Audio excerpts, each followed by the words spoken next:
Oh, my goodness. Well, what has happened today? Well, there's been at least one minor upset with Andy Murray. I want to get to all of the events today, but in the first few minutes, I want to talk about Federer. I want to go back to the Roger match last night, which was against the Japanese youngster Nishioka. The first thing I wanted to mention, and I will get to a main point about this, what I'm going to call the nugget for today's live broadcast. Each day, I'm going to try to have something I'll call the nugget, the Tennis Talk Daily Nugget. And that will be articulated within the first, say, 15 minutes of the show. Now, this is mainly for the people who want to get bite-sized tennis information. They want the upshot.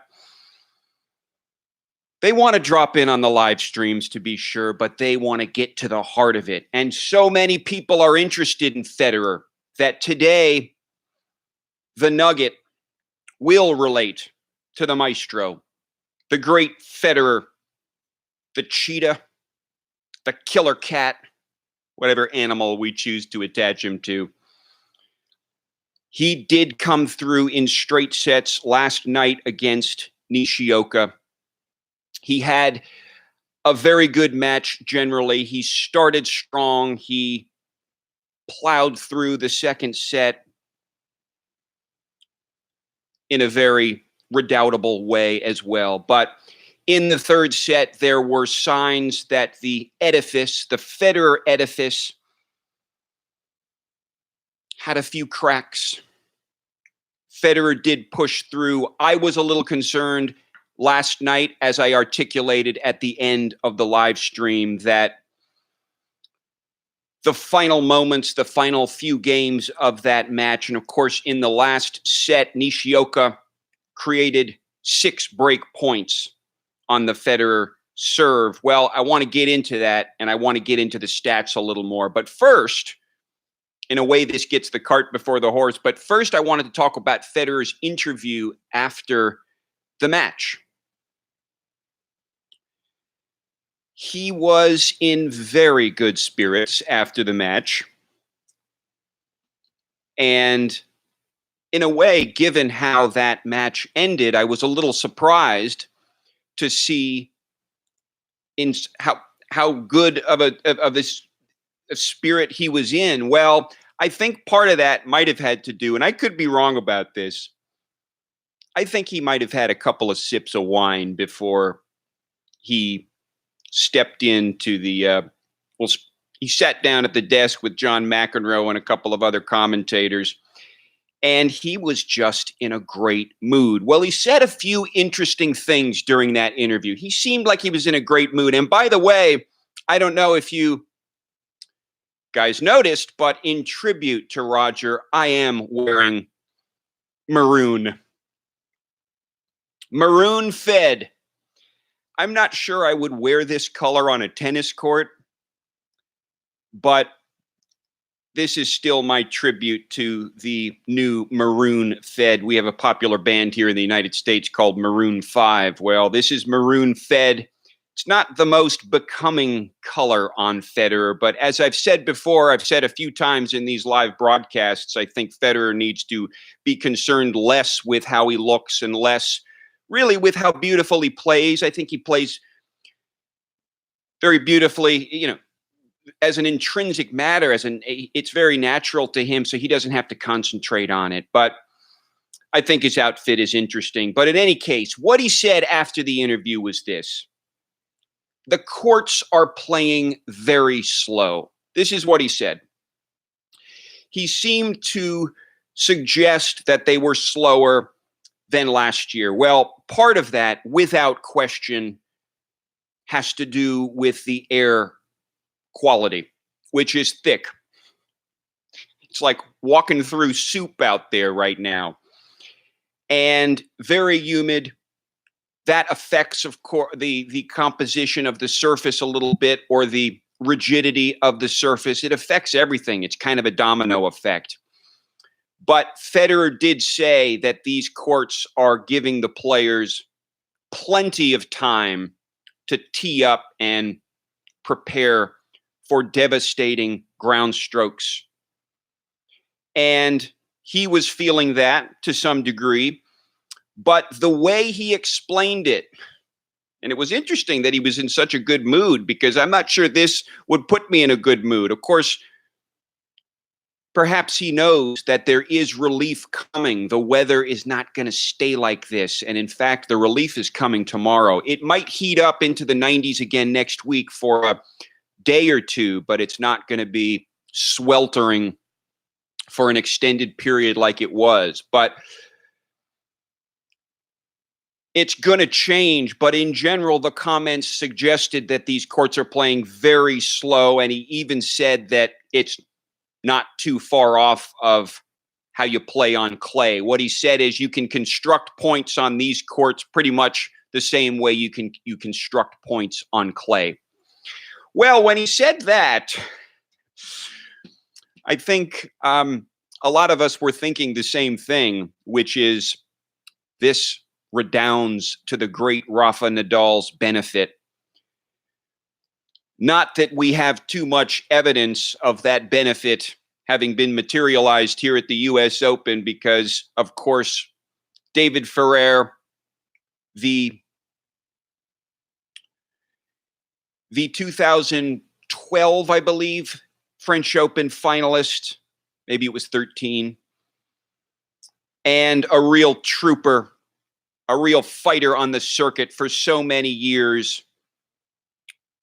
buckling with a bad hamstring, had to retire from that match. So we didn't get much evidence of Rafa. We're going to get evidence of Rafa soon when he plays Pospisil. In fact, that's happening tonight and should be going live very soon. Well, I have the Isner match on. I am watching the Isner match. A couple of you had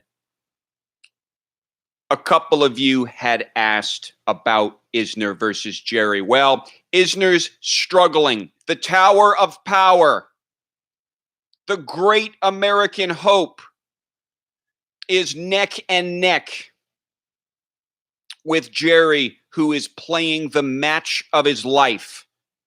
Of course, Jarry has broken the great Isner, which is an unbelievable accomplishment in and of itself. The match has seen 2 tie breaks, and I'm getting back to Federer, don't worry. The match has seen 2 tie breaks, and they've each taken one of the tie breaks. Now, that's also a commendable achievement against Isner, because Isner knows how to play tie breaks. He's a real expert at tie breaks. I'm not sure of the numbers, but he probably plays more tie breaks than just about anybody on the tour. So that's what's playing right now. I also have Serena Williams in the background. But back to Federer. What happened last night? Well, listen. The aggregate numbers from the Federer match looked quite good. You have to kind of the devil is in the details. You have to get into the details. The main numbers are fairly good, landing 67% of his firsts, winning 78% of his firsts, fine, and winning about 48% of his seconds. Not great, but given his first service percentage, okay. He was nearly 50% on his return points. That is, he was winning 49% of the return points as an aggregate matter throughout the match. He hit 56 winners to Nishioka's 18 winners and 14 aces to Nishioka's goose egg. But something happened in the final set, folks. And what was it? What exactly happened? Well, Federer was right on the cusp of taking Nishioka to the bagel shop. We remember that. It was over. It was all over but the shouting, in a way. But then Federer started to slip. He couldn't quite hold his line, and Nishioka, who probably going into this match would have never predicted that he would break Roger Federer, did ultimately break Roger Federer and created 6 break points on the Federer serve. Well, the key to the final set, however, is that Nishioka turned it on. I said before that Federer hit 56 winners during the match to Nishioka's 18. Well, Nishioka hit 12 of his 18 winners in the third set. He started to turn it on. He started to attack, and Roger didn't have a lot of good answers. Many of them were ugly in the form of unforced errors. Federer had 12 unforced errors over the course of the third set to Nishioka's 7. So, while the aggregate numbers look good, there is a bit of a red flag within the third set. Not that we have that much to worry about. It's just the first match. He does need to get warmed up, and compared to last year's first round match, which was a disaster really against Francis Tiafoe, went 5 sets, took a lot of juice out of the great Roger Federer right at the outset of the tournament.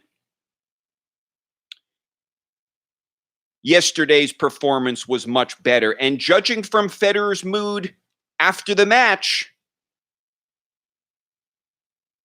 it was a pretty good match for him as well, but potentially he's just kind of resigned himself to the fact that he's probably not going to win this. The way he was talking about the speed of the courts suggested that Rafa has every advantage under these circumstances.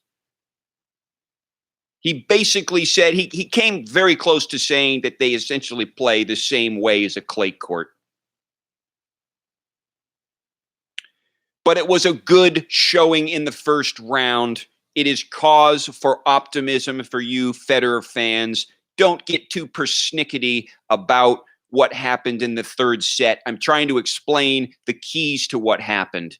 And what I did is explain it with reference to the number of winners, which is suggestive of the increasingly attacking game of Nishioka, and the number of unforced errors, which increased fairly substantially for Federer in the third set. It's okay. It was a hot night. Federer's going to get a break, of course, because he doesn't have to play today, which is the last hot day for a little while. So things will get probably a little better, potentially. We don't know that. We'll talk about his next match in a second. But in terms of the nugget about Federer, the nugget about Federer has to do with the elements of his game. The elements of his game. And there are, let's talk about 2 or 3 elements of his game, and then we can apply it back to the Nishioka match. And by elements of his game, I mean elements of his true game, elements of his winning game.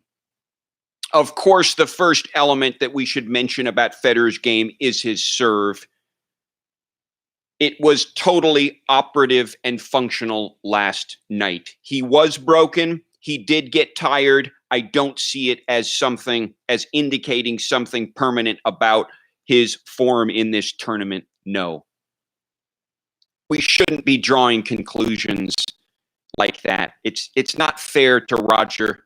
He's capable of evolving in this tournament. Now, the key element, however, and this is kind of the nugget for the day, is all about that forward momentum. I had a great comment from a viewer named Paisley Lafleur.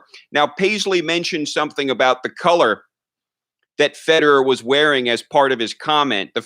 And he said that actually maroon is really popular in Asia.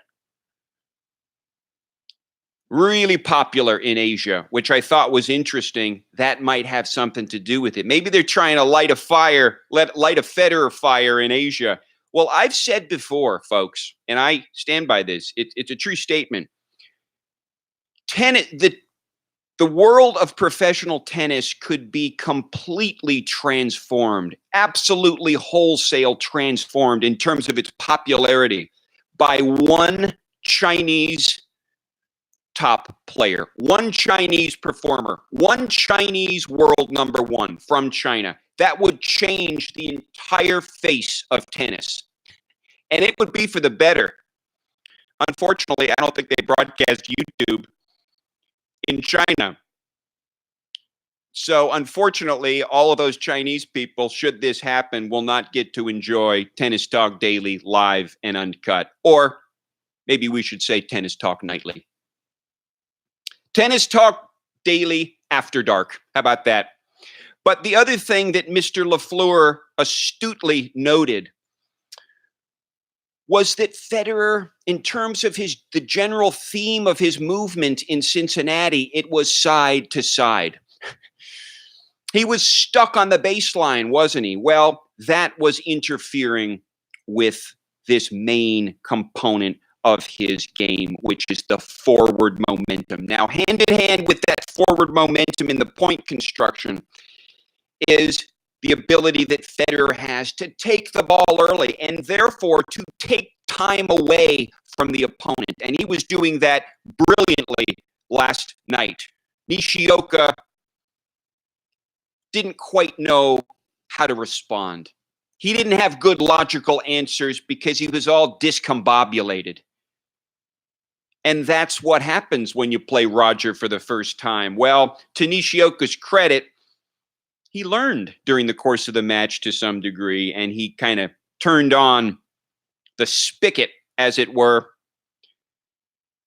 in the third set, and that was impressive. We may see more from him. But Paisley was saying, and it's a great point, Roger was going side to side. The theme was side to side, with Djokovic exerting some control over that movement, rather than the forward momentum, rather than getting the ball early, rather than taking time away from the Serb. Federer couldn't do it, and he's got to learn to basically bring that component of his game to the match with Djokovic. He needs to do that. It's a primary component of his game. It's so essential. So that's the nugget, really. Forward momentum combined with essentially taking time, the temporal dimension of point construction, the temporal dimension of point construction. His ability to manipulate that has to be firing on all cylinders in order to get the hyena chasing his tail, as it were, to get the hyena a little scared. So we'll revisit those elements. He was definitely displaying those critical elements in the match yesterday, but it fell off a little bit. It fell off a little bit. So next, Roger will be facing Benoit Paire, against whom Federer is 6-0 in the head-to-head, folks. The last time they played, of course, was at Halle. That went the full 3 sets. Federer did prevail in this round of 16 match at the 2018 Halle tournament. It was 6-3, 3-6, 7-6. The final set went to the breaker, and it was 9-7 in favor of Federer. Well, the bearded madman, I'm not sure he's a madman. He is a racket smasher. The bearded racket smasher was able to create a match point against Federer in the round of 16 at Halle. Federer commendably fought it off and took the match. In the aggregate, Federer's numbers looked fairly good in this match, but it was a even matchup. It was surprisingly even when you run down the numbers. In fact, Paire, who you may not consider a real devastating server, served more aces than Federer in the match. Federer was winning 50% of his second serve return points. In other words, returning Paire's serve. And It was a very even match where Federer did play the clutch tennis in the end. It might be one of the last instances of Federer showing us some of that beautiful clutch tennis. For those of you just joining us, welcome to Tennis Talk Daily. Make sure to subscribe to the channel to get the live and uncut commentary every night on a stream during the US Open as this tournament heats up. And by heating up, I mean both speeding up and slowing down, as I've talked about before. But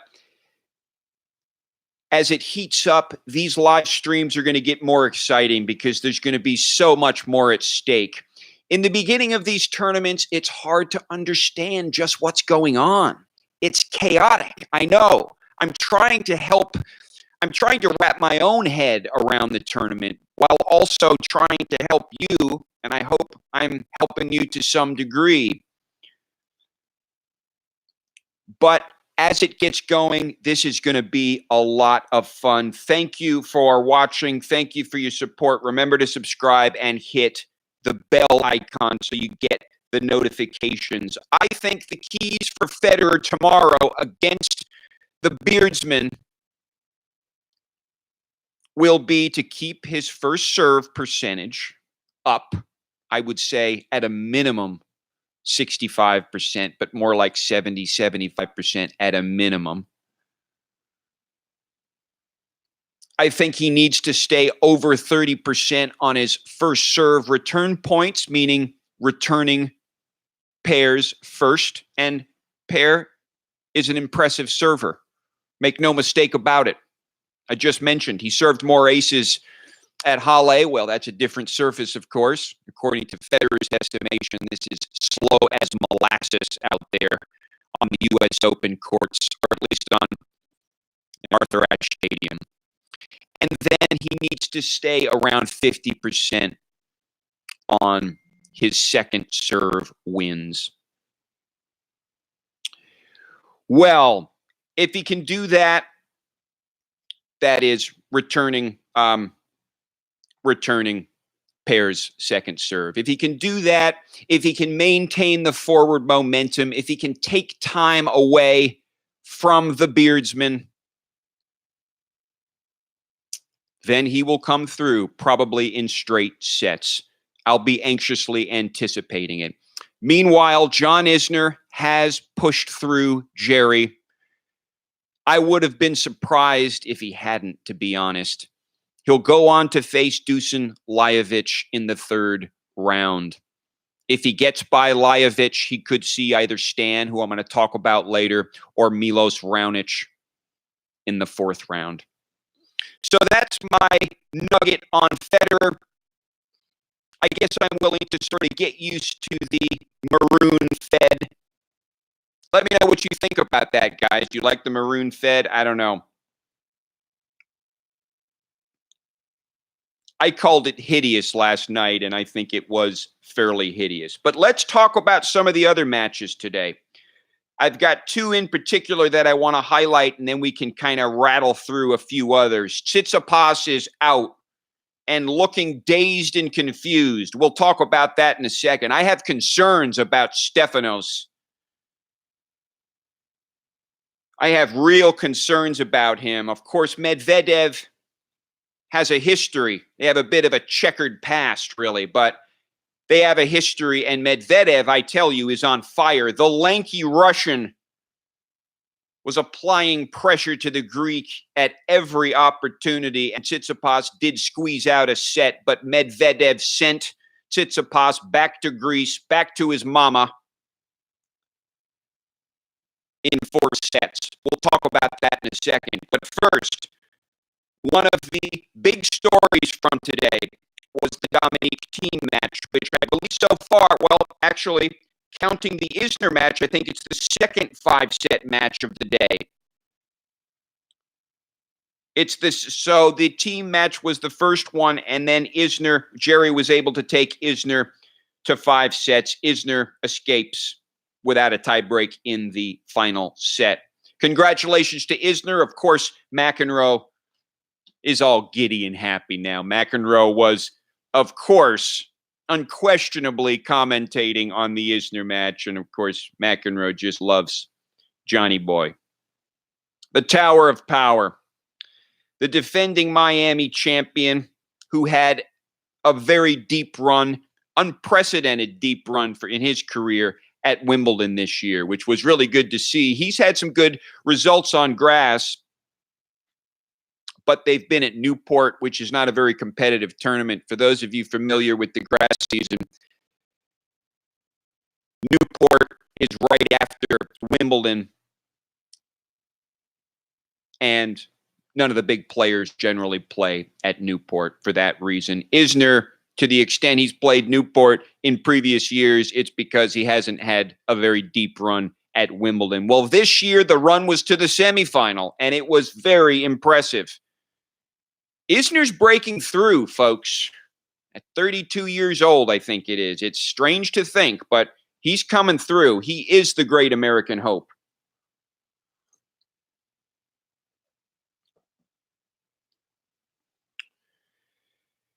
So, Thiem versus Steve Johnson, the other second round match today that went 5 sets. Thiem was able to slip out from underneath this behemoth, this burning house, I guess, for lack of a better metaphor. Final score 6-7, 6-3, 5-7, 6-4, 6-1. So as the match progressed into 5 sets, and as each player's stamina was tested, Thiem came out on top. It was 3 hours and 34 minutes. Thiem looked very good the whole match, to be honest. I like Thiem, and I like the way he came out of this match strong, holding his head very high at the end of this match, figuratively and literally. Sweeping those last 2 sets after really seeing a possible loss right there before his very eyes when Johnson was up 2-1. Well, at that point, they took the break. The obligatory, it's not obligatory, it's just something that the players can do. And we'll talk about that in a second because Tsitsipas apparently doesn't know about this rule. They took a break and Thiem came back and cleaned up. It was classic Thiem, winning 80% on his first serves, 80% of his first serve points, winning 64% of his second serve points. So serving very well. And in fact, he was winning 53% of the return points on Johnson's second serve. Now, Johnson is really no slouch. We've been talking about him for a while. We mentioned him last week because he was a finalist at Winston-Salem. Medvedev stopped the march of Johnson at Winston-Salem, but Johnson is an impressive player, also a small hope for the Americans. I would say one of the keys for Thiem and one of the keys for all the players in terms of return prowess is to keep the average points per return game at about 6 points. Right? You want to apply some pressure, of course. At one end of the continuum, there's, John Isner or Roger Federer on a given night that are just holding it love every night. Well, their opponents aren't getting many points on the service games. Well, that's one good metric. It's one good key. For Roger, too, he needs to keep it at about 6 or 7 points per return game. But Thiem actually didn't do this, was still able to win. But he did it in the first set, but he was unable to apply the pressure to Johnson's serve to that extent for the next few sets. But this one went 5. It was a marathon, folks. A marathon in an inferno. It was an infernal marathon, I suppose. Well, it is a test, a very big challenge and test for these players. But Thiem will have to kind of retool, rehabilitate himself, and go out and face Taylor Fritz, another small American hope, in the third round. But in general, Thiem looking fairly strong. Now, the other match I wanted to highlight is the Stan Wawrinka match. He played the young Frenchman, Hugo Humbert. Humbert. Got to get my French correct. Hugo Humbert. And this sort of no-name was able to, I think, give Stan a little static here. Stan comes through ultimately. Final score 7-6. It was 7-5 in the first set breaker. That was a very tight set. Those numbers are just about even. 7-6, 4-6, 6-3, 7-5. Stan is through. What are the keys to this match? He looked great, folks. Again, his ground strokes are firing just wonderfully. And a lot of beautiful backhands coming off of Stan Wawrinka's racket, to be quite honest. I very much enjoyed this match. It was a competitive match. Again, Stan dropped a set, but it's not a pretty process. And Stan's road to victory in 2016, in fact, was not a pretty process. I remember, in fact, right up till the final match against Djokovic, I believe, it was just not pretty. It was an ugly, hard March. And it was challenging. It always is. It's always ugly. And that's what I want Federer to kind of get in that mindset, that he's going to potentially have to do this in a very ugly way. This is going to get ugly. He's got to be willing. And so with the maroon outfit, maybe it's a positive sign, because it shows me that Federer is willing to get ugly. Unfortunately, I'm not sure he knows that he's getting ugly, so he's doing it unwittingly, as it were. But Stan's first serve win percentage just plummeted in the second set, which he lost, and that's the key to why he lost the set. Second serve percentage was way down in the fourth set as well, but he squeezed out of that one. Generally, Stan was the better player on the court and edged out the very impressive Humbert. Stan hit 43 winners to Humbert's 39. But in the unforced error category, Humbert beats Stan. Humbert hits 42 unforced errors, which is a pretty sizable amount, to Stan Wawrinka's 57 unforced errors. But Stan was very effective at the net, folks. He brings a beautiful all-court game. I love Stan Wawrinka's backhand. I do. I love watching the man play, and he looks so committed these days. He looks like he could win this thing a second time. He really does. He was 18 for 23. In other words, he won 18 of 23 net points. That's almost 80% of his net points, and those are a lot of net points. And Humbert was terrible at the net. Terrible at the net as compared to Stan. Well, Stan has his work cut out for him coming into the next round. Wawrinka will face the mighty Canadian Milos Raonic, against whom Stan is 4-1. So there's some cause for optimism there. But Raonic looks very committed to this tournament and is just came through Gilles Simon in straight sets. Well, the last time they met, Raonic won. It was in the 2016 Australian Open. It was 5 sets, another marathon. But on their other two meetings on the hard courts, Stan has prevailed, and it's been a little bit more decisive. So Raonic has a bit of a problem with Wawrinka. You know, Raonic has pretty solid records against many of these top players, but with Wawrinka, he seems to be kind of struggling.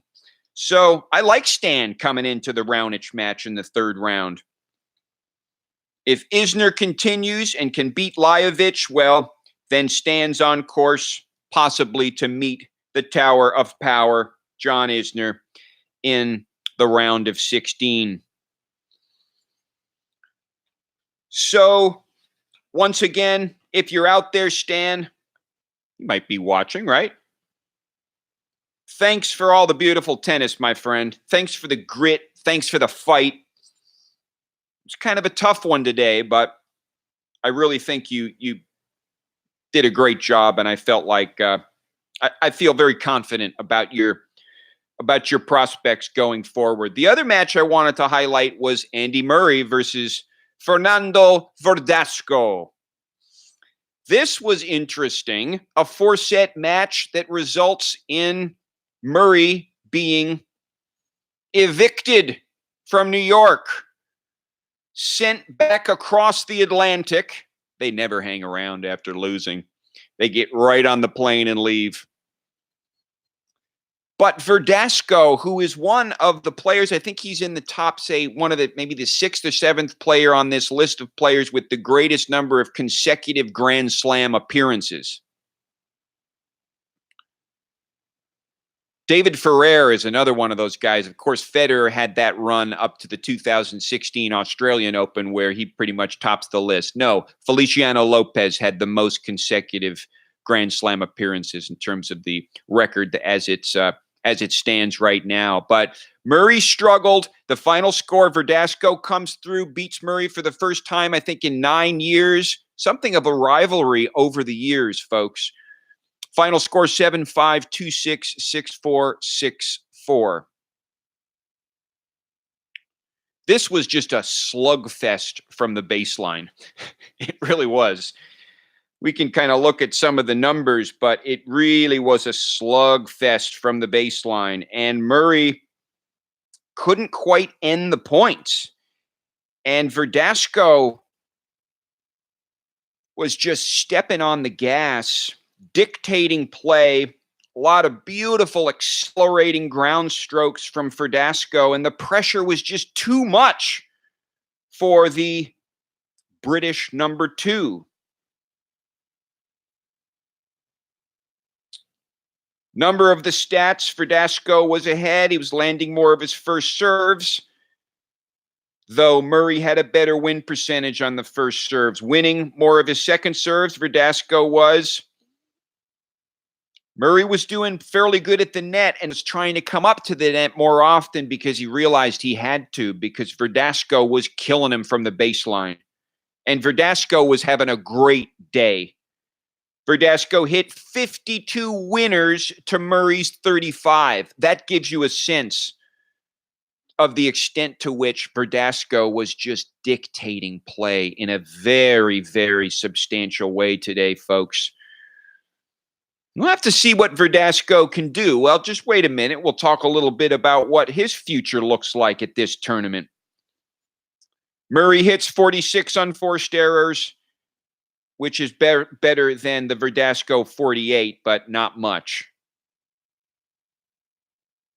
And Murray was running around actually more than Verdasco. That stat is actually interesting, the distance covered. It's a very significant metric. Oftentimes, the winning player will cover more distance. I think it's more often than not, but sometimes it's the opposite. And here, the losing player, Murray, had to run around a lot more. Well, let me say that Murray looked exhausted fairly early in the match. They, of course, took a break as well. And Andy Murray, at the end of the third set, pursuant to kind of what they're doing right now. Basically, there's a policy where the extreme heat will trigger the application of a rule which allows the player, if both agree, to take a 10-minute break at the end of the third set. Well, they did that, and Murray didn't really know much about the procedure and was talking to the umpire. He was very chatty today. He was upset, of course, because he was behind 2-1. He was down 2-1, and they're going on the break. He kind of wanted to get on with it. Well, kind of a nail biter in the end. Murray looked to be charging back. It looked like he could take this thing to 5. Shapo's match, to digress for a minute, will be the third 5-set match, I believe, of the day. Shapo is now up a break against Seppi and looking to come through this match, and looks like he is on track to do it. Bravo, Shapo. Looking great, my friend. I'm so happy to see that Shapo did this. He was struggling at the beginning of this match. Seppi took the second 2 sets. Then Shapo turns it around in the third set tiebreaker and takes the third set, and now, again, up a break. He just held it love. He's going to have a chance to serve for this match. Bravo, Shapo. I wasn't going to talk about him because, to be honest, I was a little bit not positive that he would be winning, or not confident, I guess. I mean, he was struggling in the beginning of the match. Great to see he's turned this around. Great to see that. Wonderful. But with respect to Verdasco, Murray's out. Murray was upset, understandably. He felt he could have won this match. And of course, the record between these two players would convince anybody that Andy Murray could have won this match. But Andy Murray is not quite 100% yet, folks. That's the truth. We can't deny that. But he has had a fairly quick comeback. He's in much better form than Wawrinka or Djokovic were at this point into their comeback. Murray really started to play respectably almost right off the bat during the grass season. But Murray's flying back across the Atlantic and will be having tea and crumpets in the morning. Meanwhile, Verdasco will move on to face the tower from Tandil, Juan Martín del Potro, who came through Denis Kudla today in straight sets, 6-3, 6-1, 7-6. It looks like Kudla had a little burst of energy there in the final set and was angling to turn that around before Del Potro said, I don't think so. Del Potro's been looking clean, folks. He did take Donald Young to the bagel shop a couple days ago, and he's looking like he's having straight set victories all the way through. So he's yet to drop a set. Possibly, he's going to surprise us all. He's a contender. He's someone we cannot forget about, ever. A former champion, of course, as is Wawrinka, as was Andy Murray, but see ya, Murray. Verdasco deserves it. You should have seen. If you didn't watch that match, go back and check the highlights. Verdasco was on fire, folks. Totally on fire. He deserves it. The way he hits, you'd almost think that he would grunt more, Verdasco, but he doesn't. They were quiet workers today, so I enjoyed that match. He's going on to face Delpo, and that's going to be an uphill climb in many senses of the word for him. I don't see Verdasco getting by Delpo. We'll have to see what happens. It's a good third-round match without question. Well, let's touch on Tsitsipas for a moment. What happened to Steph? He falls to Medvedev in 4 sets. When Medvedev, up 2-1 at this point, walks off the court to have his break in the third after the third set, like they're all doing because it's so hot, Tsitsipas continues sitting down. He doesn't know what's going on. So apparently Tsitsipas just sat there in the sweltering heat for the entire break. having just won the third set.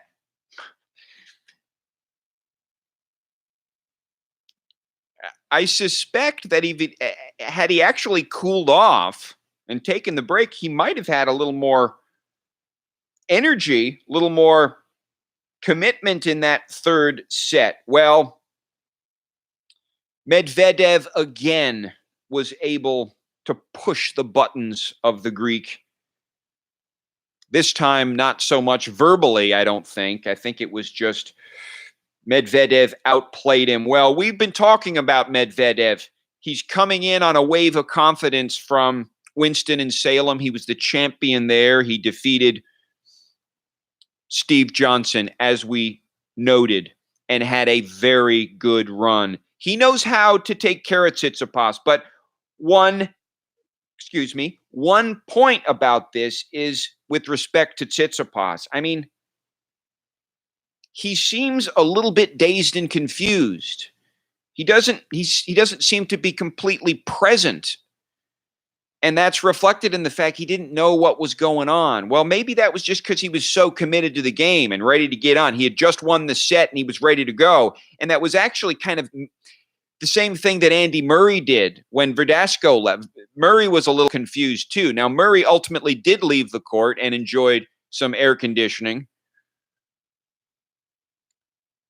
But Tsitsipas apparently did not leave the court.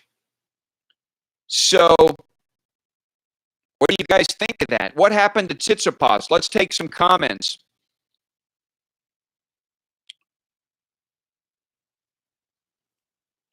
The hype about Tsitsipas, Inter Interi says, is ridiculous, in my opinion. Well, I think Nick Kyrgios agrees with you, Inter Interi. I mean, I think this match today, ironically, might support the statement of Nick Kyrgios. Remember, I was poking fun at Nick Kyrgios the other day because he was saying that Tsitsipas is not a developed player, and he said actually one of his quotes is Tsitsipas is not a good player. Though he went on to say he's fine, but he's going to get better. Well, maybe Nick Kyrgios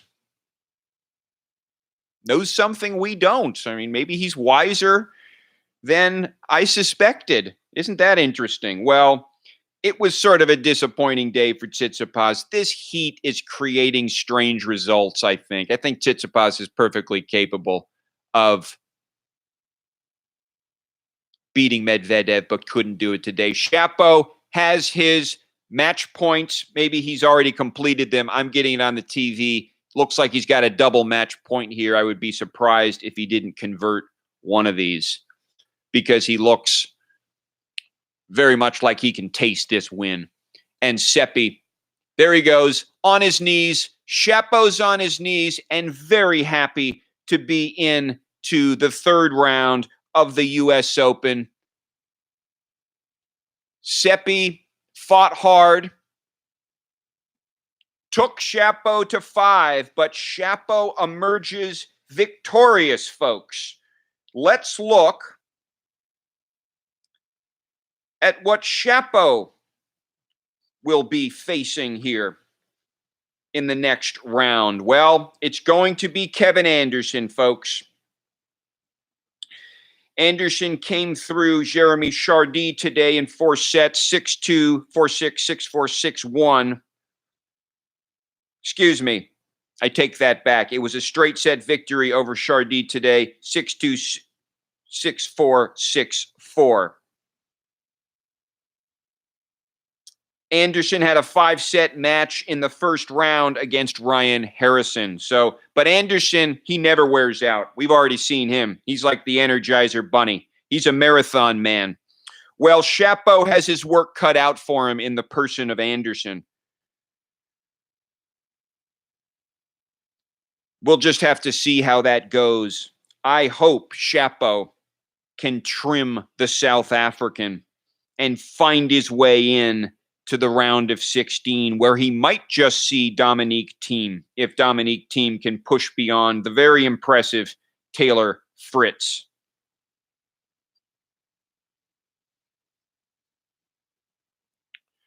So that's a fantastic result. We also have Nadal coming up. Now, just get these live scores on. Is Nadal must be already playing. We have Jack Sock as well in a match. Has Nadal not begun yet, or is he not playing until tomorrow?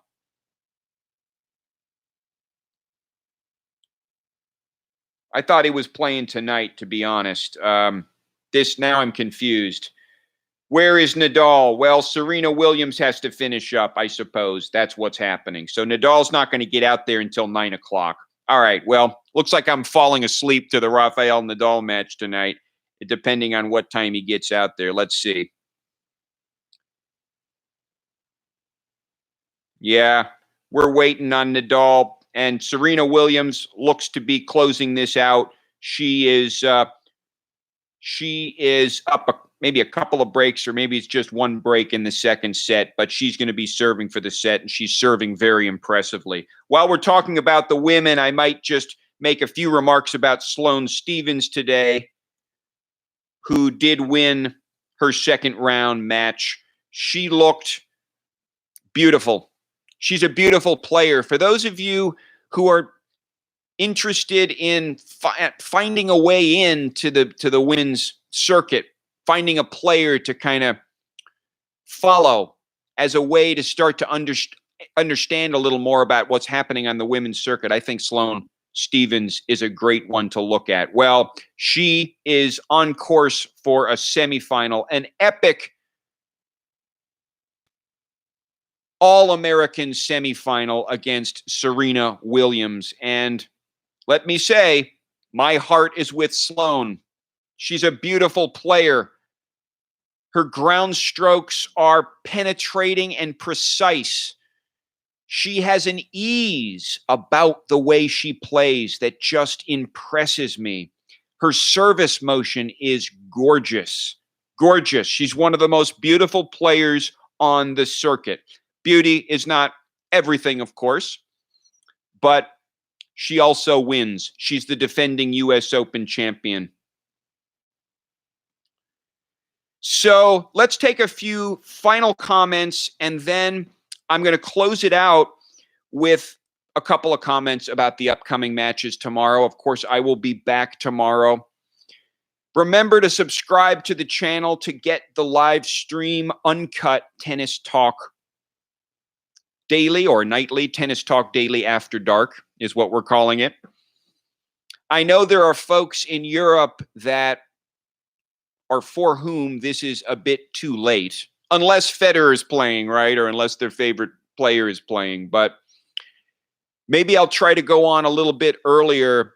I know there are a lot of folks here in the States that this is really convenient for. In other words, they get off work. But the main reason I wanted to do it a little later is so that we have matches to talk about. And as it stands, we still can't talk about all the matches that occur on day 3 because we're going to miss Nadal. We're not going to be able to extend this through Nadal. So I'll do a comment on Nadal tomorrow. But I wanted to do it as late as possible also so that we, again, have as many matches and we can have a fuller idea of the course of the tournament and the consequences of the day in the context of the tournament. Well, let's take a comment or two. You guys have been talking about Tsitsipas, and listen, he has a lot of promise. Obviously, the Rogers Cup run was astoundingly good and showed that he plays great on the hard courts. He had a good season on grass, I think. He did a fairly good run there at Wimbledon. He's shown he can play on all the surfaces. He's shown he can play the whole court. Medvedev, he has a little thing with Medvedev. It's strange. It's strange. They have a little tension between them first, which affects them. And I think for some reason that's something of a disability for Tsitsipas. Their checkered past kind of puts him psychologically in the wrong place. I think he was out of whack mentally. Of course, the sweltering heat which is the adjective that everybody's using. Maybe blistering heat. The excruciatingly blistering heat probably had something to do with it as well, but heck, he's young, so we shouldn't be, making excuses about the heat. Really, he should be the one that can plow through the soup, the 95-degree soup, better than anybody else. But Medvedev is no, senior citizen. Medvedev's a youngster too and had plenty of juice today. He's a lanky Russian with a devastating serve, very consistent from the baseline. He converts break points. He backs up his serves very well. And again, his return game is improving every time I see him play. So credit to Medvedev. Remember, Tsitsipas, and I'm a big Tsitsipas fan. I love Tsitsipas. And I have stated, and I will stick to my proposition, that he will be the world number one at some point in the future. It might be a couple of years. The road to the top is very bumpy. For those of you who know tennis history really in any way, you know that for pretty much all the players, it's very bumpy. It was bumpy for Roger Federer, very bumpy. But we have to give credit to Medvedev. Remember, Tsitsipas doesn't even have a title in his pocket yet, folks. Now, he's been to a couple of finals in tournaments that, Medvedev was nowhere in sight. But, excuse me,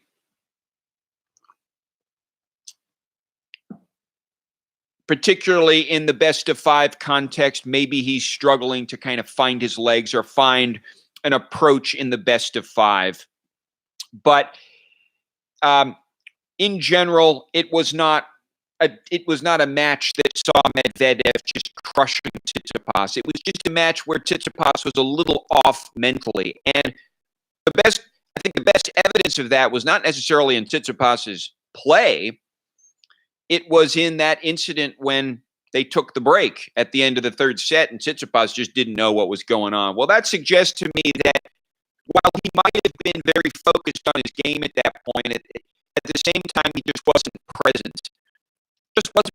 Maybe the heat was doing it to him, but he was just kind of dazed and confused. Well, Medvedev came out and kind of swept him off the court, and it was over. So Tsitsipas is flying back to Greece. As I said before, none of them stay. They don't stick around and watch the matches. They go home. It's sour grapes for the losers, for the carnage.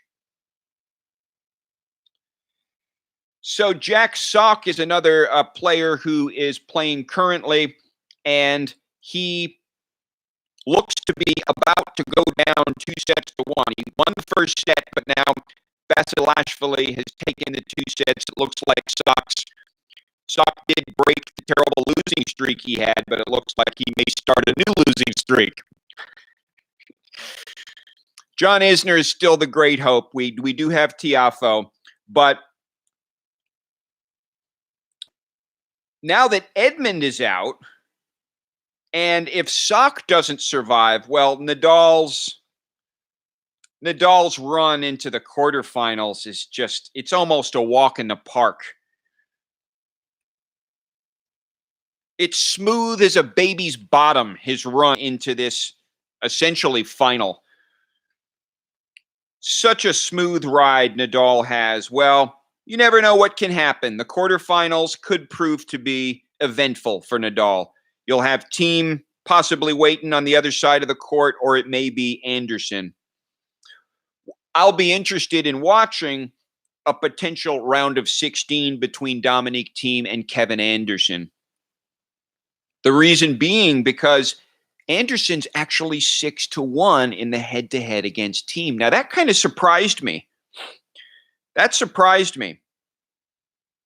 Thiem's never been beyond the 4th round at the U.S. Open, but I think he has like 3 or 4 4th-round runs. So he's had solid performances. And Roger's comment about the speed of the courts last night, which is essentially that they're playing like clay, what Roger said is you can construct a point, and that's the way Roger thinks.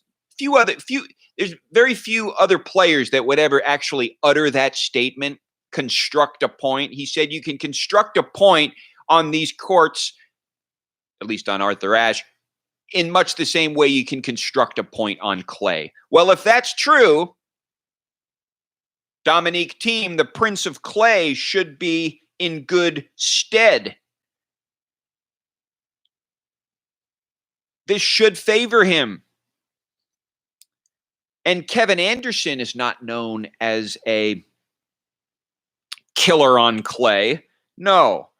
Well, the one time that Thiem has been able to beat Anderson was recently during the clay season on clay.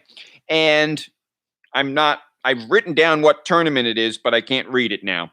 So, but I believe that the win was on clay. So that could be a very interesting match. I think Thiem has a good chance against Anderson. Again, Anderson's kind of struggling a bit in these opening rounds. He went 5 sets in his opening round match against the American Ryan Harrison, as I was saying before. So he came through Jarry today, however, in straight sets. So Anderson might be kind of finding his South African rhythm.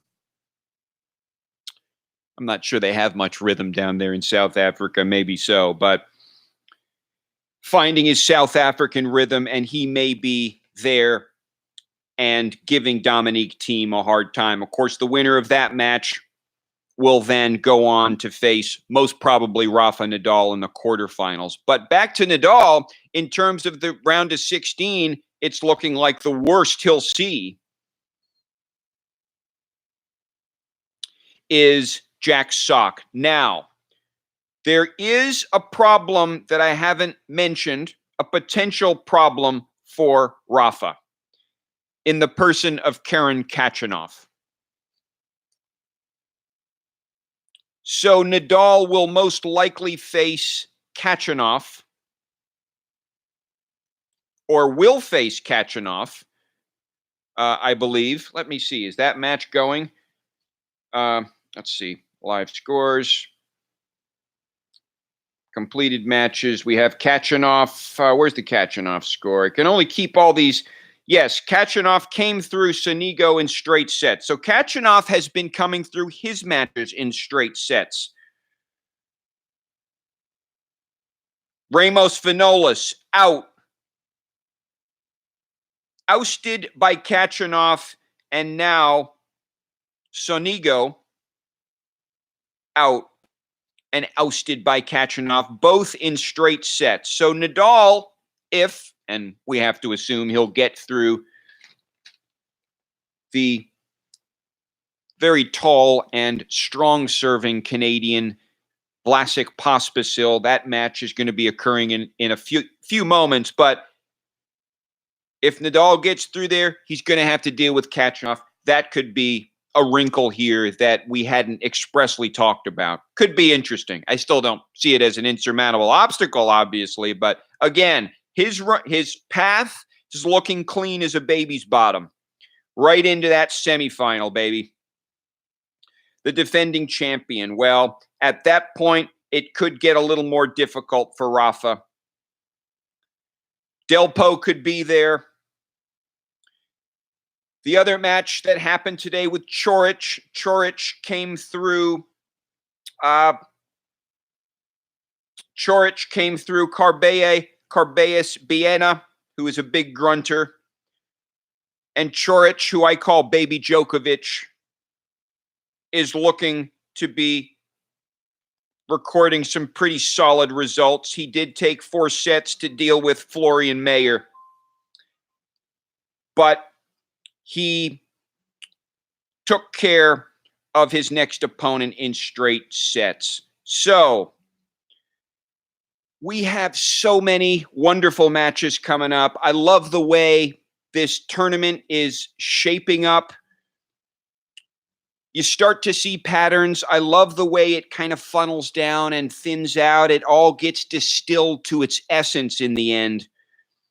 And I'm starting to see the patterns. As the week progresses, by Monday, I'm going to have my head wrapped around this thing. Well, Actually, I'm going to have my head wrapped around this thing quite well, probably by tomorrow or the next day.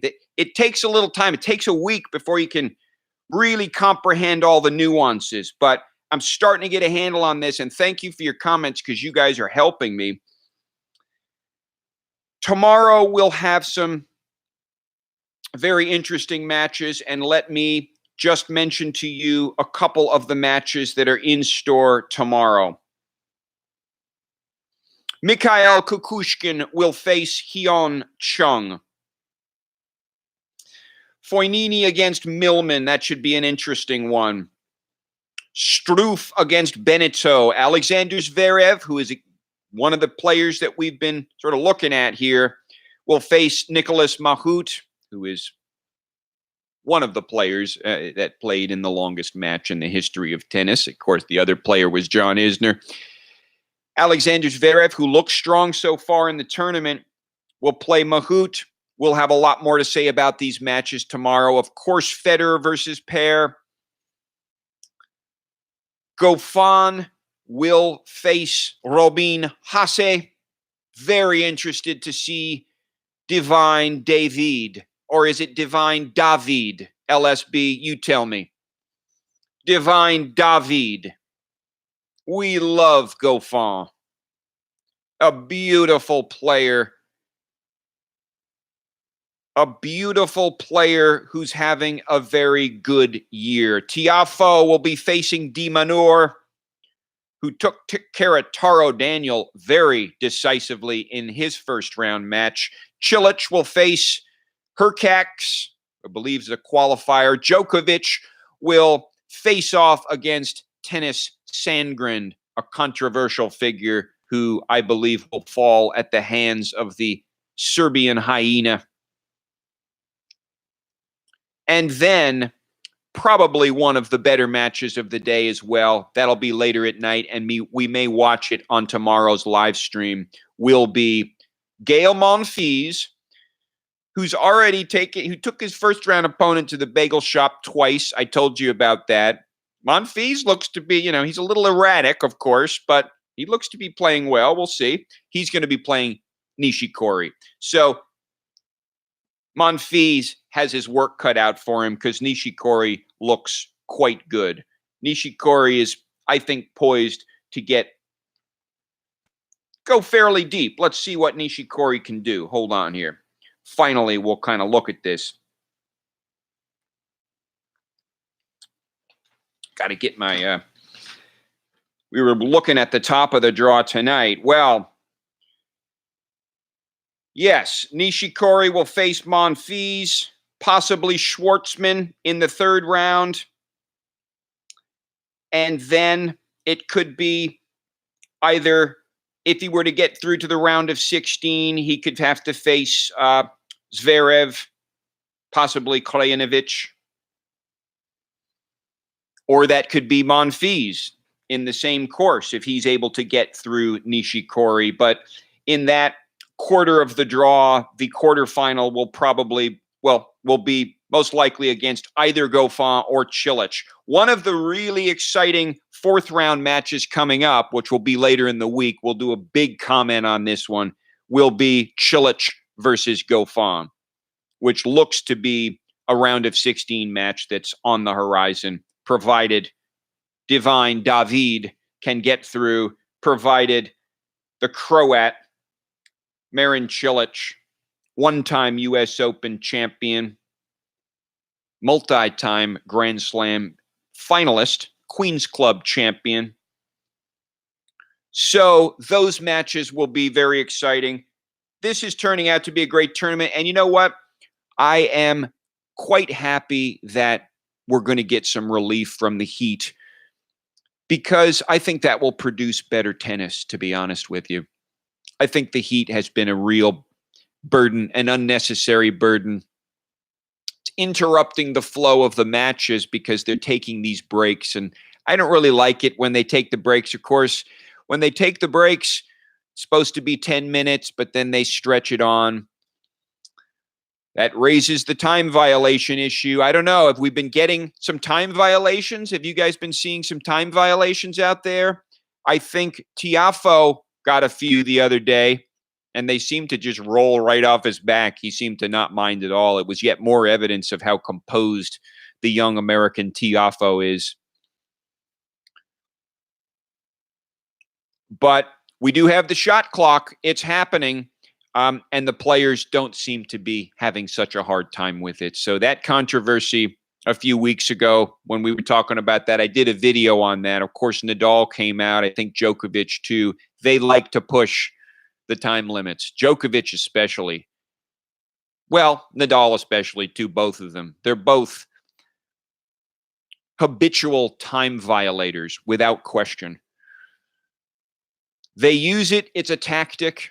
Rafa has, in the words of a couple of commenters, a kind of ritual, likes to pick his underwear out of his butt. He likes to fool around with stuff, bounce the ball. Everything's ritualized with Nadal, and he feels like he needs to do it in order to play well, but he doesn't. He doesn't. It's not necessary.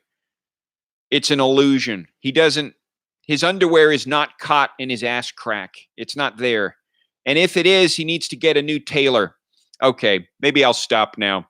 I don't want to get into it with Nadal. Of course, I am a person who has picked Nadal as the favorite to win the tournament. So no one can give me a hard time about my treatment of Nadal. I've been very nice to Nadal, and I'm very optimistic about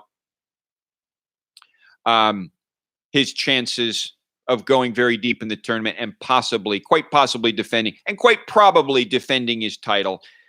Djokovic is going to want to stop that from happening. Federer is going to want to stop that from happening. But here's one possibility that's on the horizon. Federer versus Nadal in the final of the 2018 U.S. Open. It could happen. We'll see if Novak Djokovic lets it happen. We'll see if the hyena can stop it. We'll see if the hyena can stop the cheetah. Here comes Nadal. Here comes the bull. So he'll be coming out and playing Pospisil, and we'll see how this kind of shakes out, folks. But listen, I would like to thank everybody for attending these live streams. I would like to mention also that you should subscribe to the channel if you have not already. And when you subscribe, make sure to hit the bell button, because then you will get notifications of the live, uncut tennis talk daily after dark that we're going to be doing every day of the U.S. Open. And we are going to be picking this thing apart, this tournament, this monster, this evolving animal. It's an evolutionary animal. Right now, it's not very refined, but it's going to get more refined, and the essence of this thing is going to get distilled, and we are going to watch every moment, and we're going to comment on every possible angle of this. We have some potentially epic matches coming right up. Raonic versus Stan, which is coming up on Friday, I believe, is approaching epic proportions. Right? And of course, Cilic versus Goffin in the fourth round is approaching epic proportions. But even sooner, we're going to have Federer versus Kyrgios. Now, on that day, we're definitely doing a live stream. We're doing live streams daily. Remember, subscribe to get them. But on that day, it's going to be a special one, because that's going to be a symbolic match. If Federer can stand strong, hold his head high, apply those elements that I mentioned before, of course, keep his serve strong, but also maintain the forward momentum, not the side to side. That was the brilliant comment from Paisley Lafleur, a subscriber, a viewer, or a viewer. You may not, if you're not a subscriber, please subscribe. I want your smart commentary.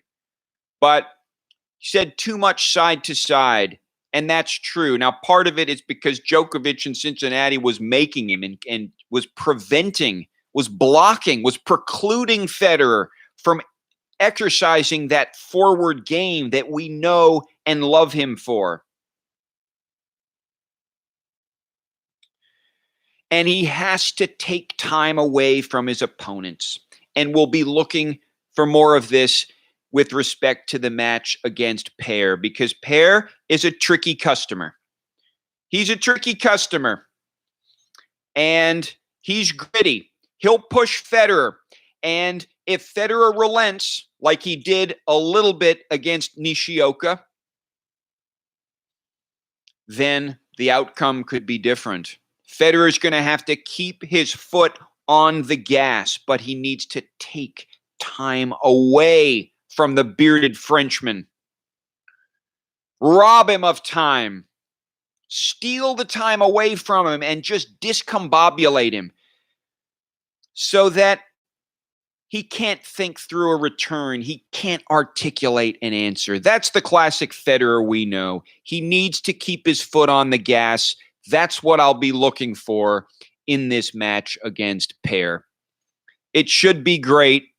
It will be great. I imagine Federer will come through. But what will he do with Nick Kyrgios? What will he do with Nick Kyrgios? We're going to have to find out. We're on the edge of our seats. Let me say again, thank you for your viewership, folks. It's been great. I love to congregate with so many smart tennis fans. So come hither, join the live streams, join the conversation. Terry says, we are all the tennis nerds and nobody has seen Federer play tennis live. Oh, well, really? Is that what you're coming to?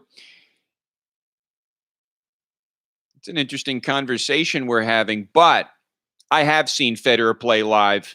And it was a long time ago. I haven't seen him since the comeback, so I haven't seen like the Neo backhand live. Listen, most of the Roger Federer I've watched, as for most people, has been live on TV. But the one way you can justify it is that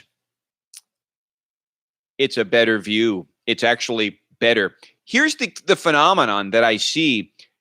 There's not many people in the bleachers at tennis tournaments. There's just not many people. But what happens is you do have a lot of fans and you do have a lot of people that are watching these matches, but they're coming in through the live streams. They're watching it on TV. There is a very large international audience for tennis, but the bleachers are still, the stadiums, the seats, the attendance is usually weak. Unless Roger Federer is in the building, it's usually weak in many of these tournaments. But the U.S. Open is an exception.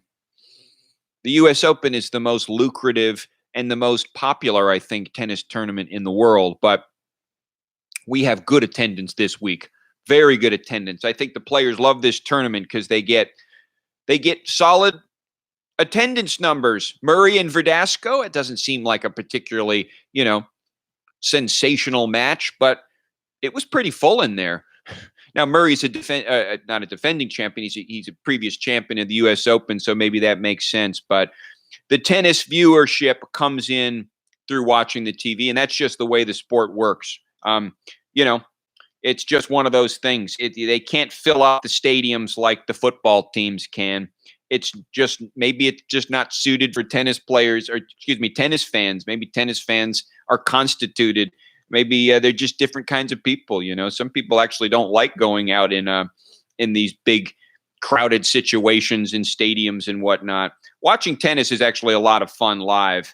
I've actually watched the U.S. Open a number of times in my life. Again, quite a few years ago, but I need to get my son and my daughter and my wife and get everybody going to a big U.S. Open trip one year.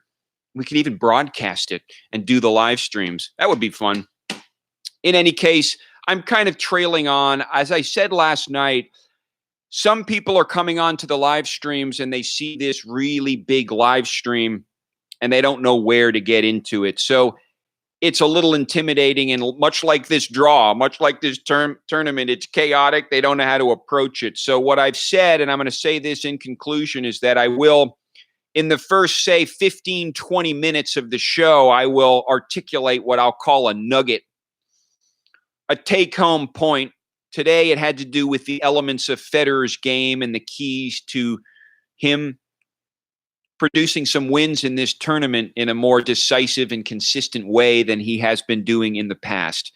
Check out the first 15, 20 minutes of the live stream for that nugget. I won't repeat it here, but that's what I'm going to do. And then, of course, I'm going to try to keep these down. Right now, we're at about an hour and 20 minutes, and we are going to close it out right now. So let me say that I very much thank you again for watching. Thanks for your viewership, and I very much look forward to tomorrow night, because we're going to have a lot of great stuff to talk about once again. And as this thing develops, it's going to get exciting. It's going to get exciting. I think we're going to see a few surprises. I think you got Wawrinka working in a way behind the scenes. I think you got a few folks here. Coric, too. I've got this feeling about Coric. I have to see what Coric can do. He might be in that round of 16 match against Delpo, and if he can push through Delpo, and then maybe he can do a job on Wawrinka if Wawrinka comes through. Well, he's going to have a tough climb there to get into the semifinals, where he'll potentially meet Nadal. But we may see Coric. Coric seems to be working in mysterious ways back there, but there's a lot of players that can kind of come out of the woodwork at this point. It's still a very open tournament, a very open tournament. And so we're watching it live. Nadal, of course, is out there about to start their match, but I am going to close this out. Once again, thank you. Subscribe to the channel. Farewell from Boston. Bye.